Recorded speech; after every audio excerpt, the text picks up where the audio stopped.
In 1965, Ghana chose her own value.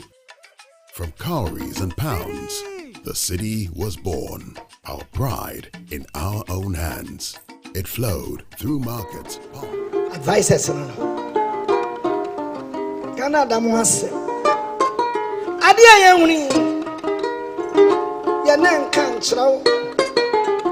Ayesra se. Why adia nanso adwadefo no mwa. Enoma na sika ya gina ya tete so nyina. Ubekwadwom na ebo no ane ade gye. Ntemunya mra. Amenim say media emfa wo ho nche wo. Ghana so adin yo. Ebe yi. Mo money yo. Na media nso ye na nka wasem. Kese wo man koso nyina gina won so. Ifisa wo mo abaya de dentemu ene ye gina ban ene wo man no ntemu a asem bia ye beka no ya kyerem de ekoso ne de enye ya mammo ya dwuma pa emu aso toro nketenkete enso aya jaba ye ne den ye dwuma ma huna kunini ani ntimi wo ha wote wo ne na so hunu wo nim ya da munyina se nene papa ya tunsa fra ye dwuma wadie sika no so de obeto no baby a waya duro ane dia wabaya emu challenges obeka ni nyina akire mo amagana fonso atiase ama na mon kan kire won se sika no ma wo mo nye ne fi se sika no wo ye ne fi a e de sika ne twa sika ne bo nso ode nti enso mi ye ma ye nti ma wie okokoro boa bedi akwe odi eno wonam se nti asoma mi o sa me mena na me ma fa se probanyo tata me ma fra o se nyankonton frensia no patutu ba menai bo mena sabra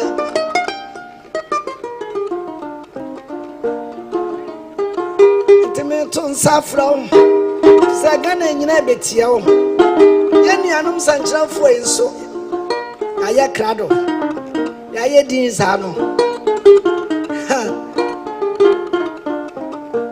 aya memfanso wa yada mwase. A round of applause, ladies and gentlemen. Let's welcome Dr.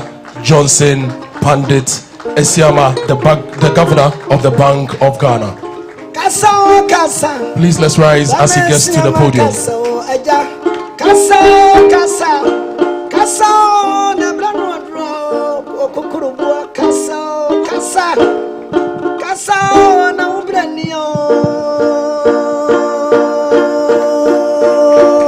Thank you. Thank you very much, Openi.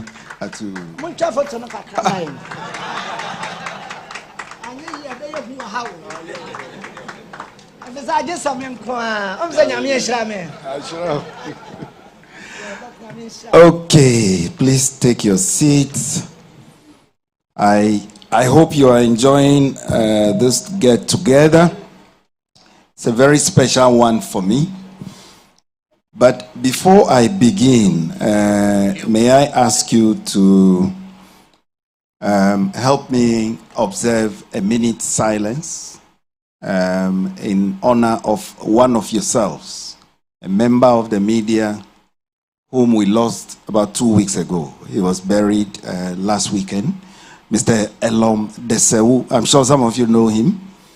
Elom has been a very active media person for many, many years since I knew him. He took particular interest in the work of the Bank of Ghana. And it is regrettable that he has had to leave early. So may we observe just a minute's silence? A minute's silence, please.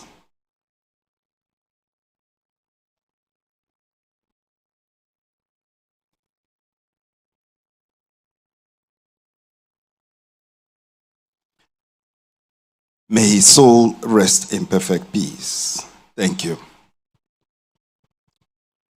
So, distinguished members of the media here gathered, colleagues from the Bank of Ghana, ladies and gentlemen, good afternoon to you all.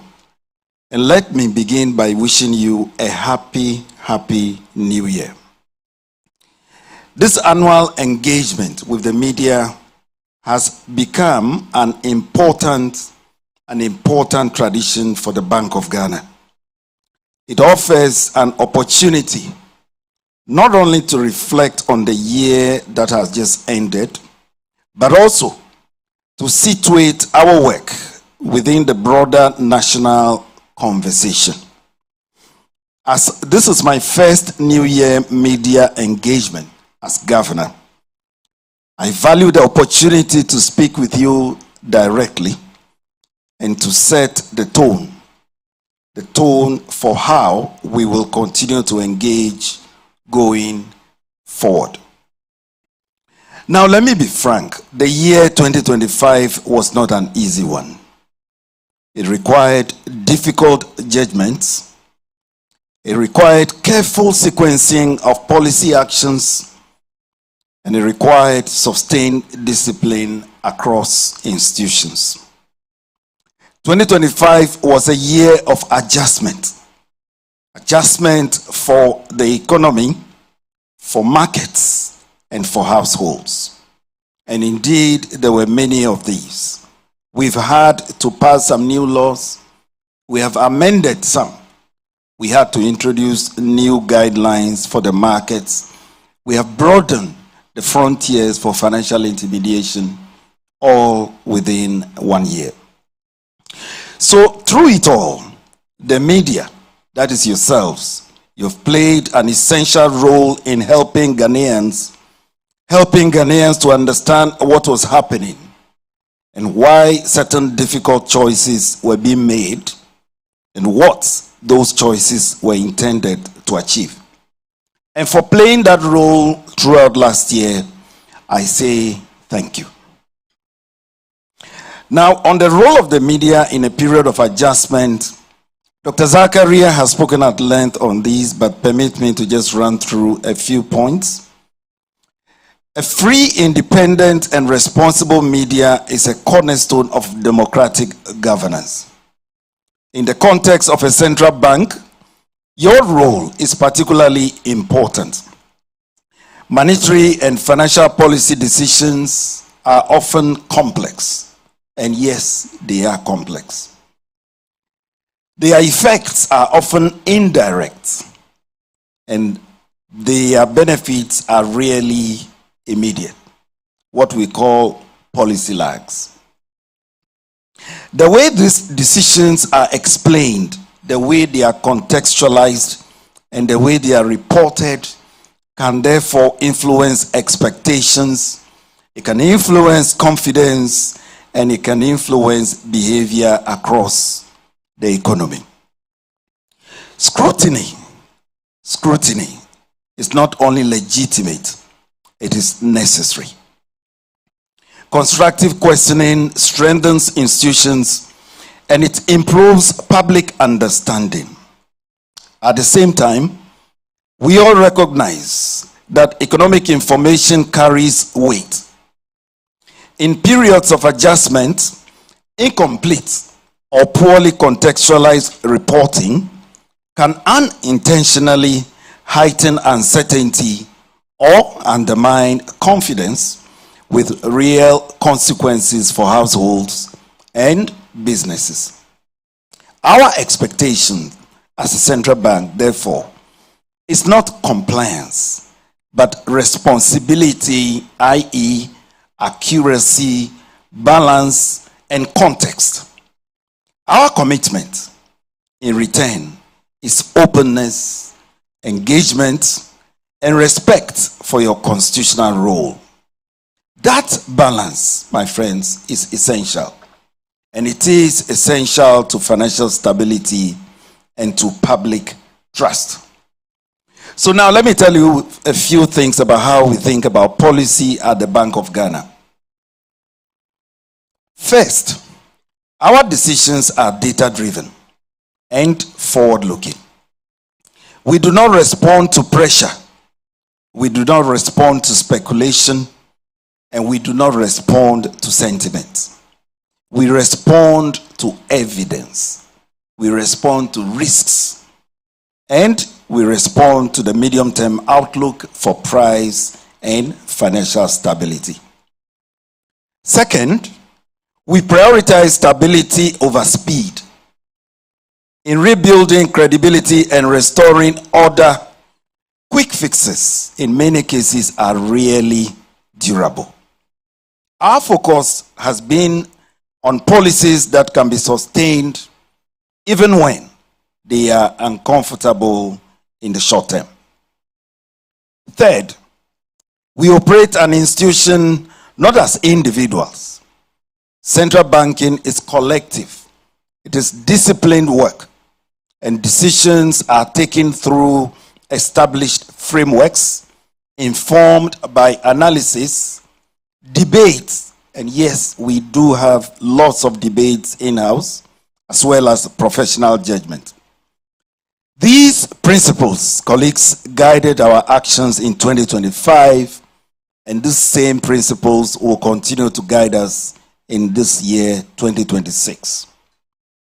So what did 2025 represent? For the Bank of Ghana, 2025 was a year of restoration, restoring macroeconomic stability, rebuilding confidence in policy, and re-establishing order across key segments of the financial system. At the macroeconomic level, the bank's foremost priority was anchoring inflation expectations and restoring stability. Through disciplined monetary tightening, effective liquidity management, and clear policy communication, inflation declined steadily from 23.8% in December 2024 down to 5.4% by the end of December 2025, with underlying price pressures easing over the course of the year. These outcomes reflected consistency in policy execution and a deliberate focus on restoring credibility to the monetary policy framework. In the banking sector, we made solid progress in strengthening resilience and supervisory effectiveness. Regulatory reforms were advanced to improve risk identification and mitigation, including enhanced stress testing, stronger recovery planning requirements, and refinements to the risk-based supervisory framework. Engagement with regulatory institutions and collaboration with fellow regulators were also strengthened, reinforcing the foundations of a more stable and a more disciplined banking system. Progress was also made in capital market development, particularly in advancing discussions around bank listings and working with market regulators and stakeholders. The bank supported efforts to encourage greater use of public markets as a means of strengthening governance, transparency, and market discipline within the financial sector. In the foreign exchange market, 2025 marked an important shift toward greater transparency and order. The bank implemented a rules-based FX auction framework, strengthened market oversight, and we introduced improved reporting mechanisms as well as enforcing compliance to curb market abuse. These measures contributed to improved price discovery, reduced distortions, and a gradual restoration of confidence in the FX markets. Now, the bank's gold programs also played a strategic role during the year. Through the domestic gold purchase program, external buffers were strengthened, FX pressures were moderated, and confidence in Ghana's external position improved. As a result, Gross international reserves rose to over $13.8 billion US, equivalent to approximately 5.7 months of imports cover. This was historic. I've not seen such levels since I joined the central bank way back in 1995.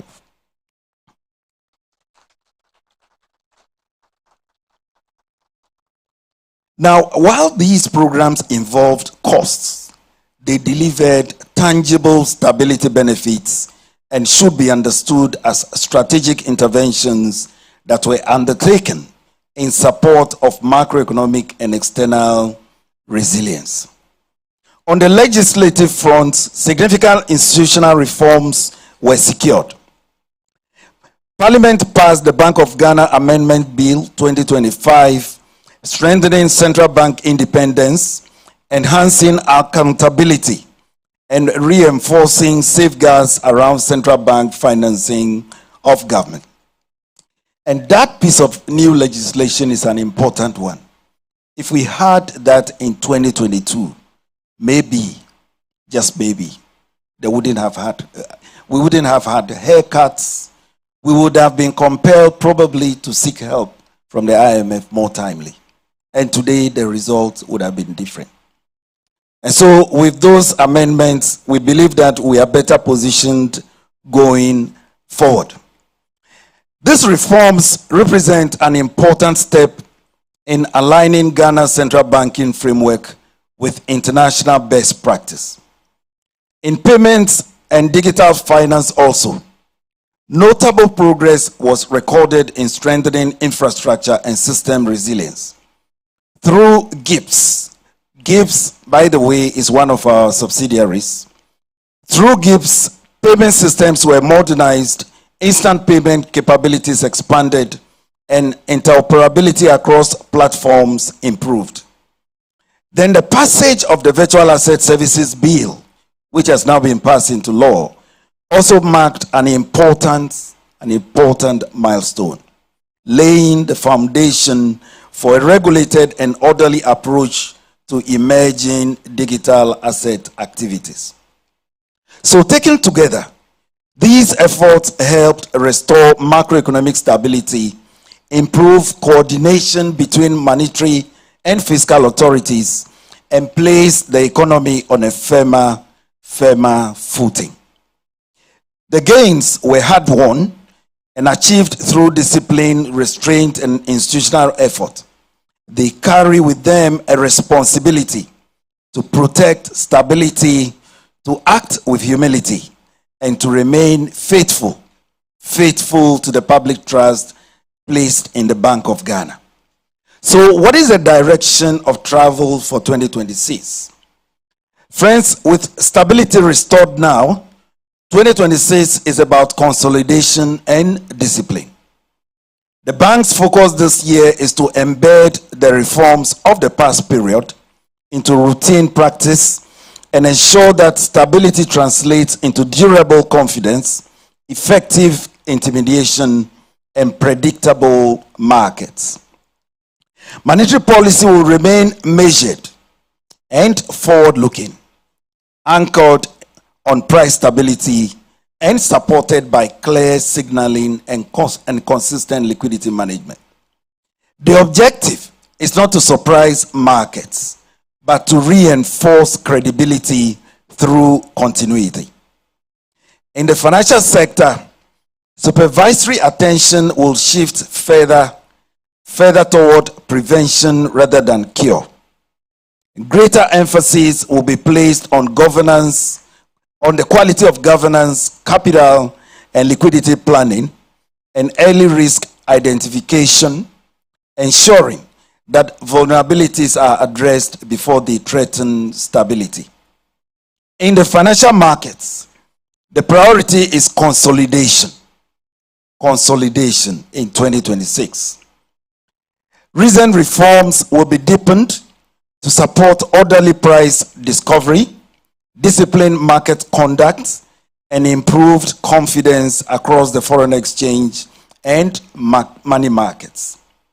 In payments and digital finance, attention will focus on resilience, and safeguards as usage continues to expand.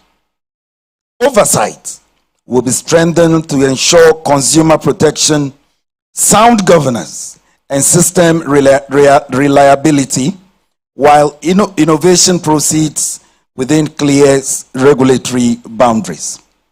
Finally, 2026 will mark a transition in how national strategic initiatives are anchored.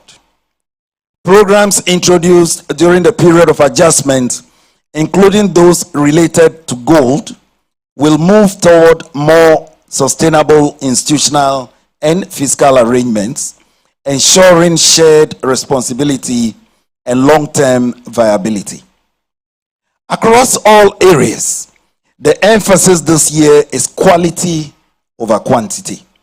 Strong institutions, disciplined markets, and policies that endure.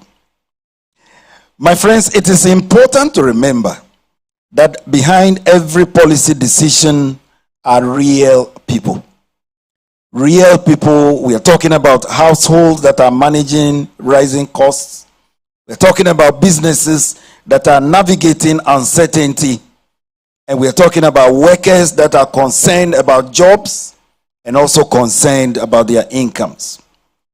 Therefore, trade-offs are unavoidable, and no decision is taken by us lightly.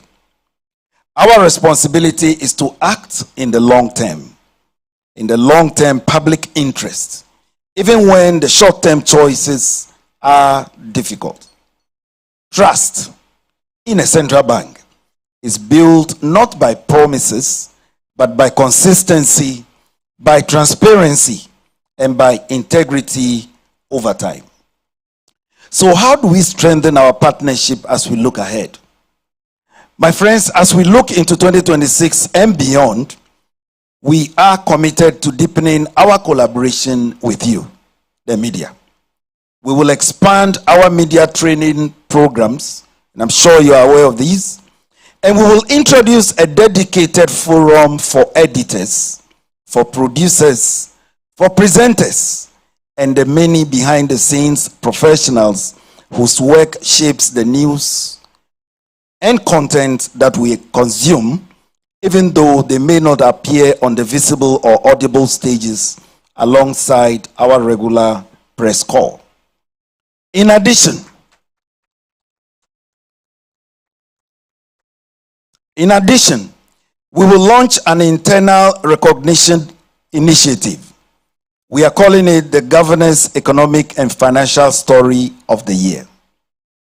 This is to encourage accurate and insightful reporting on economic matters and Bank of Ghana stories throughout the year. And this initiative aims to inspire creativity and innovation in storytelling across both print and digital platforms. I want to encourage all of you to take up this challenge, and may the best media house emerge victorious. The winning journalist, let me remind you, the winning journalist will be sponsored to attend the IMF World Bank meetings.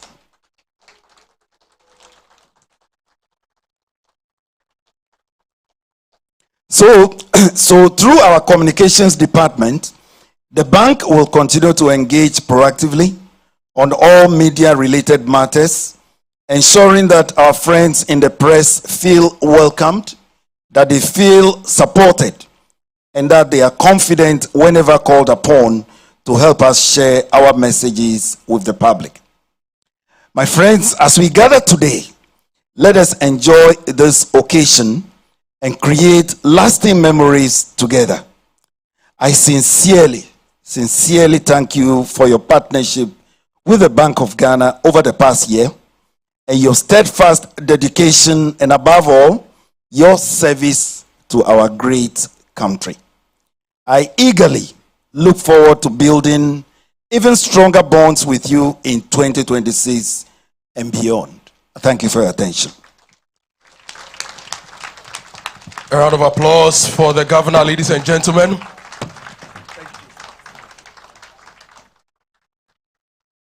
Please, let's do it better for the governor, please.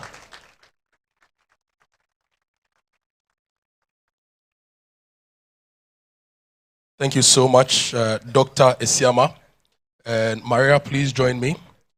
Now, Doc, to learn from Osei Kranchi, I'm going to summarize what you just said, or how I heard it. But Osei Kranchi gave us a new name for you. And I'm trying to give you a full name. If we were to create a stool for you in the kingdom of monetary policy, you'll be a woman for Yohaniba Asaribediako Okukurubo Esiama the First. A round of applause, ladies and gentlemen. Where did that come from? Well, when Kranchi was performing, he was giving us the roots of the names, right? And Doctor is a woman for. Johnson is Yohaniba. Then if you add the Asaribediako, you add the title Okukurubo Esiama Odikai the First. I think it's very well deserved, and we need a stool, and then we'll get some kinte, and then get everything we'll put the done. curry around it. I believe so. Yes. All right. Yes. Thank you so much. Now, the governor talked about 2025. He said it was not an easy year. It was a year of discipline. It was a year of adjustments. And decisions by the bank are data-driven and forward-looking. We don't bow to pressure, but we strategically and patiently make thoughtful decisions that drive stability and drive growth. And he mentioned something that we discussed on the Super Morning Show about a week ago, that the inflation we've seen is the most phenomenal in the past 25 years or so. From 33% to a single digit, that is phenomenal. And on banking, he said resilience and supervisory effectiveness is what the Bank of Ghana is using to consolidate the gains we've made so far, and they are collaborating with fellow regulators. I remember the work of the Bank of Ghana with SEC, for example, when it comes to crowdfunding, has enabled a lot of startups in the agri space to raise money to support farmers. When I used to do crowdfunding, we raised over 8 million to support rice farmers, and it's because of the work that BOG is doing with the Sandbox. So this is also important for me to highlight.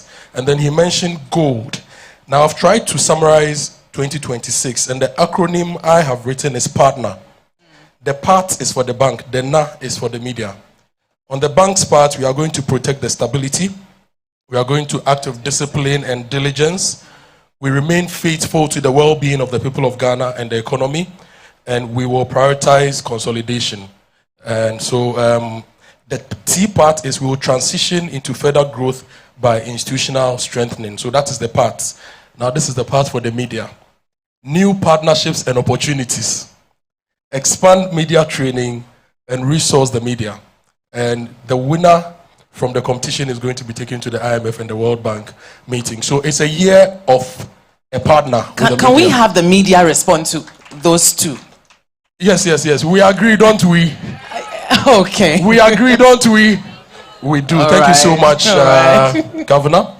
Well, Kojo, thank you so much. As partners in information, accountability, and public trust, I know that the media and financial community play a very important role in shaping these narratives. And it's important that we have advocacy groups. And so we have some goodwill messages coming up shortly. The first from the president of the Ghana Journalists Association. If he's here, please kindly come up right with a round of applause. Please, Mr. President, Mr. President Jumfo Albert Kwabena Jumfo. Please, you give us a few words. Thank you. Thank you so much. The Governor of the Bank of Ghana, kindly permit me to align myself with the already established protocols. And I wish I'd spoken before you so that you would have responded unfiltered. But once we've spoken, we'll make it brief. Let me start by commending the team at Bank of Ghana, especially you and your able team, for turning things around as we hear you say, and for ensuring fiscal discipline. This is one thing that we need to commend you so much, and more importantly, for also ensuring a single-digit inflation, which is very historic, and the fact that the cedi is now appreciating against the dollar, that is also good.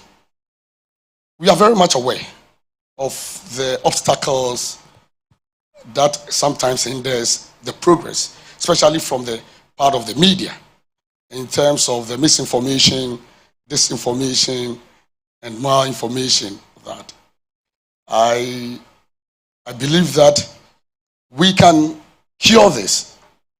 We can ensure accurate and factual reporting together through constant training, capacity building workshops, which you've been doing. And I must say that you rightly said that this is the first time we are having the governance New Year encounter or engagement. And so in the past, we know there is something that was being done for IFEDGE and the Journalists for Business Advocacy. This time you have expanded.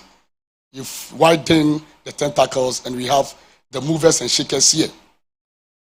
We want to call on you that even though we've been doing it, can we enhance the training programs for journalists, and especially for editors and also the political show host.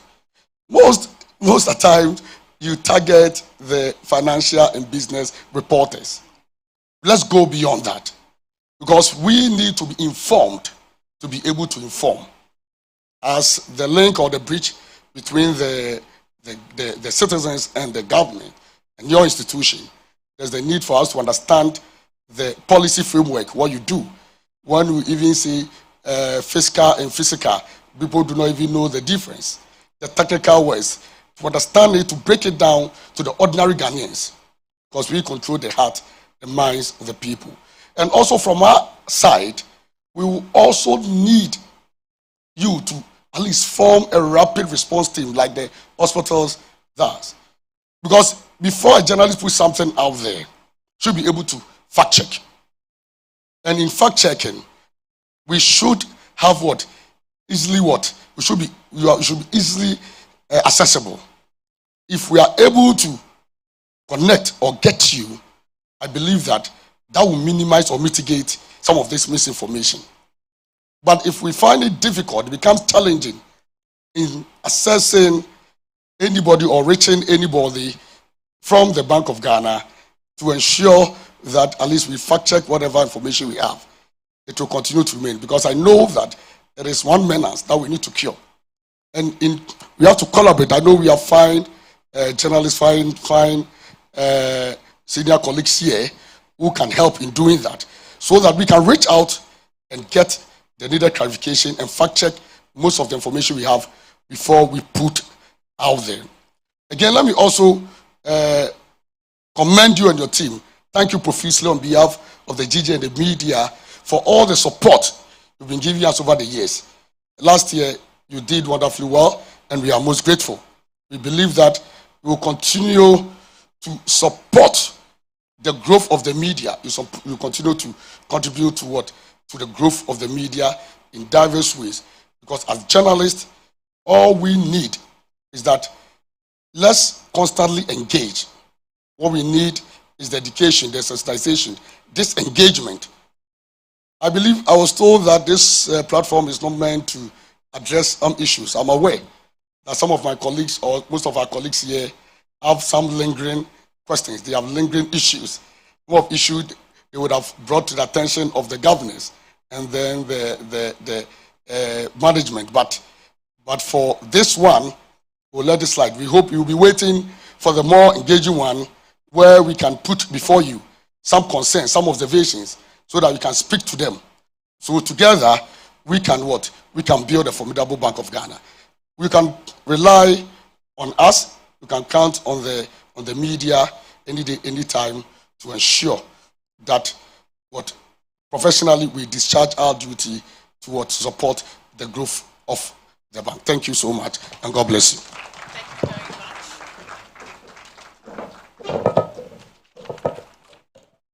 Thank you very much. This was really loaded with burdens, and I know our able governors will lift them all. And so next is GIBA, Ghana Institute Independent Broadcasters Association. Please, can we have the president here, Sir Abdullahi Awudu? Please, let's give him a round of applause.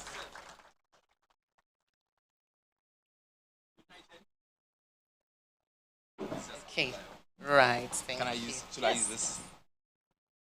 Good evening, Governor and Deputy Governors, advisors and directors of the Bank of Ghana. Good evening to my media fraternity. Mr. Governor, thank you very much for this invitation. For us, it foreshadows what is to come. You know, in film and drama, we have something called Chekhov's gun. If you show the gun in Act 1, the gun must be used in Act 3. So already, this first meeting foreshadows what is to come, the deeper engagement that is to come. I see that the central theme of today is contextual effective communication and this powerful role in ensuring that the message is clear and unambiguous. I walk away knowing that we must collaborate deeper, we must collaborate better, we must develop the capacity of our media personnel to understand the context when they are reporting. In a media market, you know, like ours, hundreds of TV stations, hundreds of radio stations dotted across the Ghana, almost 87 to 90% of them broadcasting in local language.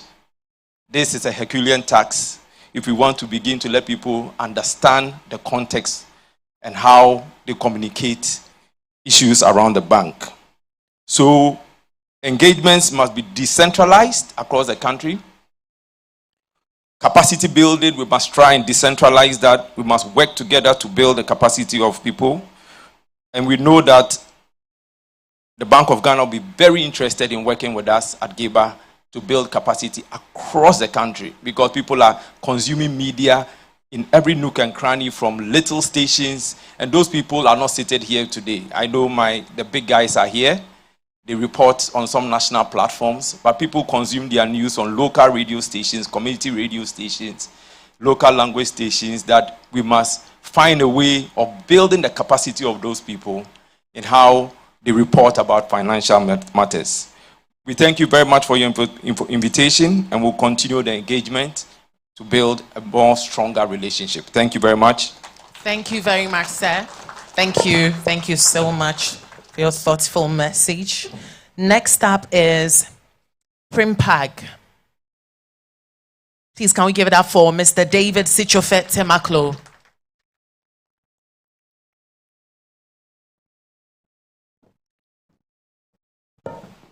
Thank you. When I was coming, my colleagues were saying, hurry up, don't say too much, you need to go home. Thank you very much. On behalf of the Private Newspaper and Online Publishers Association, I wish to express gratitude to the Bank of Ghana, the governor, and the leadership of the bank. I think this program is a recognition of the recognition that the shared responsibility of educating the public is both ways. All of us have to collaborate and educate the public. We all have witnessed the progress made by the bank the past couple of months, and we are all feeling the effects of it. To sustain it, definitely we have to continue the education. We have to help the media build capacity to inform the public. The sustenance of what you have done would rely on how much we inform the public and how much the public trusts you. Without saying much, we thank you very much, and we actually accept your challenge. We hope that next year we all would be beneficiaries of more of this support. Thank you very much. Thank you very much, Mr. President. And thank you, GJA President. Thank you, GIBA President. Thank you very much, Mr. President. And Doc, Governor, we observed a minute of silence for our friend Elom Desewu, who passed on the 25th of December. Around the same time, we also lost the administrator for the Ghana Independent Broadcasters Association. She was somebody known to all of us in the media fraternity. And I want to join the minute of silence to Gloria Hayaji as well, who served all of us diligently. She would have been here if she hadn't passed on. So thank you very much for remembering our fallen brother and sister. Now at this point, we are going to have the closing remarks. And you see, there was this gentleman who was very popular in school. So his friends called him Ayoa. Very popular, very smart. You would go to him to solve all your problems, assignments, school problems, food. So his friends called him Ayoa because he was in everybody's face, everybody's ear, voice of reason. When it comes to chilling too, he was a person. Now Ayoa becomes a paramount chief. And the boys go there to go and visit him in his palace. They knock on the gates and, Yeshisha Ayoa, Yeshisha Ayoa. And the Abrafor come, the executioners come, holding their weapons. Who is Ayoa? Say, oh, no, my friend Ayoa. And then the man came, and then he looked at the Abrafor and he said, please, calm down, stay execution, because these are my people. Our next speaker is like Ayoa. For somebody like me, started listening to radio, we learned what was happening, we learned vocabs, we learned policy, we learned the news, we learned everything from her. Fast forward, she transitions into industry, becomes excellent, and she becomes an example to all of us, not just the women, because it was a sign that you could do radio and become a NASA astronaut, become a governor, become a president, become whoever you wanted to be. So from radio, from our fraternity to industry, she's excelled. Now she's a governor. Earlier I said Matilda, I said, yes, Mrs. Matilda Asante Asiedu. You can't call her Ayoa in her own palace. So please help me welcome the second deputy governor, Mrs. Matilda Asante Asiedu, to give us the closing remarks. Thank you.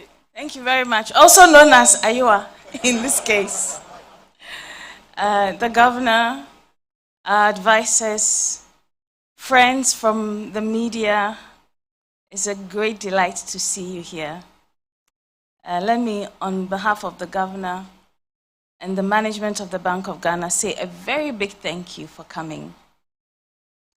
Now, as we draw the curtains on this engagement, which I believe will be the first of many, I think it's important to remind ourselves of the power of the media. One of the mantras of the GJA is that the pen is mightier than the sword.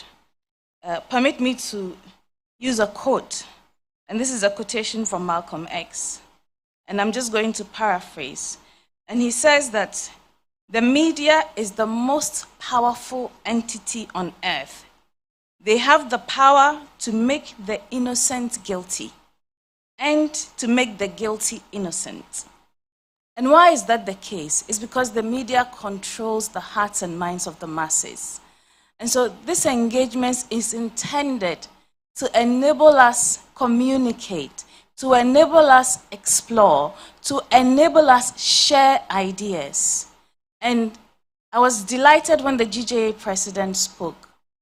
Thankfully, this was not just about the few in financial reporting, because we know that even on the morning show, sometimes the discussions are more economic and financial than what you will hear in the 5-minute slot on the business news. So for us, this is the beginning of an engagement process where we exchange ideas. Now, I want to draw your attention to something that the governor said in his speech and in his remarks, and that is the introduction of the Governor's Economic and Financial Story of the Year Award. This is something that we're going to work with the GJA on to make sure that we award the right people, but more importantly, to expose people to understand the difference between fiscal policy and monetary policy, for instance. Thank you. Earlier also, I believe that the first deputy governor spoke about the need for us to be clear in reporting on economic issues, especially when it comes to the Bank of Ghana, because there's a clear link on how we report banking operations and the outcomes. And in many ways, we all have a responsibility. Here at the Bank of Ghana, we remind ourselves that we're the central bank, we have a responsibility for monetary policy. But when it comes to communicating the outcomes of that policy, the tenets of that policy, again, we cannot do it by ourselves, and we need the media to be able to do that. And so, for this reason, let me just reiterate. Our doors are open. The GGA president spoke about the need to be able to quickly call somebody to fact check. We have a huge communications department led by Mr. Otabil, who you already know. He's available. Our advisors are available. And when you need information, he will direct you to the right places. But accuracy is very important. It's important that when we report, we provide clarity where it's needed and ensure that our economic stories are grounded in proper perspective. So together, working together, I believe that we'll be able to achieve this. Because when clarity prevails, we build the confidence. And when confidence is sustained, the markets and the households benefit alike. When you go to the market today and you're able to buy what you used to buy for 12 cedis at 10 cedis, it doesn't matter whether you are from the central bank, you're a journalist, or you're the person who works in the market. It doesn't matter. We're all beneficiaries. So it is in our collective interest that we report properly, that we protect the gains. Anybody who has worked with me will tell you, I'm not one for covering up stories, but I'm always very particular about factual reporting because anything else could have unintended consequences, and that can affect all of us. They say a good policy, poorly communicated, is a failed policy. And a failed policy, well communicated, can be. So it's important that we focus on communicating properly. So let me, on my behalf, I know some of you started very early. I know the morning shift, we used to start at 5 a.m. So I can understand that some of you need to go. I won't say much. Let me, on behalf of the governor, say a big thank you for honoring our invitation. And let us continue to strengthen that partnership that Kobna spoke so eloquently about. I like the way he broke it down for all of us. It's one that we expect to be built on trust, on professionalism, and a shared commitment to our country's progress. So I wish that you had champagnes to raise, but you have glasses. So here's to a more prosperous, productive, enduring friendship, and a more informed national conversations on our economy. Thank you so much for coming, and we look forward to further collaboration. Thank you. Thank you so much. Our second Deputy Governor, Mrs. Matilda Santiago-Siedu. Thank you, Madam Deputy Governor. You captured it so perfectly. A good policy, poorly communicated, is a failed policy indeed. And tonight's reminder is clear that we can communicate matters just as much as what we do. We appreciate your sensitivity to our media partners as well, who began their day very early, and your continued emphasis on clarity, accuracy, and partnership in telling the economic story the way it should. Thank you so much, Madam. And so before we take the closing prayer, there's a beautiful announcement for everybody. Who has their dancing shoes ready? Well, so there's more food. There's so much to eat and drink. And so we know that earlier we had to just kind of rush through our meals. And so we, the Bank of Ghana, have decided that we'd have an after party. And so we expect that everyone stays. And then I didn't get an applause. Please, let's give it up. Yes. So we need to, put on our dancing shoes and then have our after party just as it should be. And so on this note, I'll call on Mr. Ismail Adam to please give us the closing prayer. He's the Director of Banking Supervisions Department. Sir, please let's give him a round of applause. Al-Haji, you're welcome. Thank you very much. So The prayer is going to be in Arabic and English. At the end of it all, I'll say Amen, and we all say Amen. أعوذ بالله من الشيطان الرجيم بسم الله الرحمن الرحيم الحمد لله رب العالمين الرحمن الرحيم مالك يوم الدين إياك نعبد وإياك نستعين اهدنا الصراط المستقيم صراط الذين أنعمت عليهم غير المغضوب عليهم ولا الضالين Amen. In the name of Allah, the most gracious, ever merciful, all praises belongs to Allah, the Lord of all the worlds, the most gracious, ever merciful, Master of the Day of Judgment. You alone do we worship, and you alone do we ask for help. Guide us onto the right path, the path of those that you were pleased with, and not the path of those that incurred your displeasure. Amen. In 1965, Ghana chose her own value. From cowries and pounds, the city was born, our pride in our own hands. It flowed through markets, palms, and memories, and became part of daily life. Through every season of change, the city has remained a constant in Ghanaian life. In 2007, we took a bold step, ushering in a new era of confidence and stability. Today, the city lives in banks, markets, and apps, rooted in tradition, shaped by history, carried by innovation. 60 years on, it remains our heritage, our identity, our pride. Know the city. Keep it clean. In 1965, Ghana chose her own value. From cowries and pounds, the city was born, our pride in our own hands. It flowed through markets, palms, and memories, and became part of daily life. Through every season of change, the city has remained a constant in Ghanaian life. In 2007, we took a bold step, ushering in a new era of confidence and stability.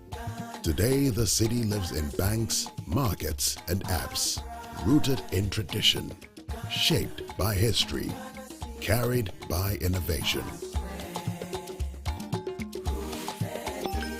60 years on, it remains our heritage, our identity, our pride. Know the city. Keep it clean.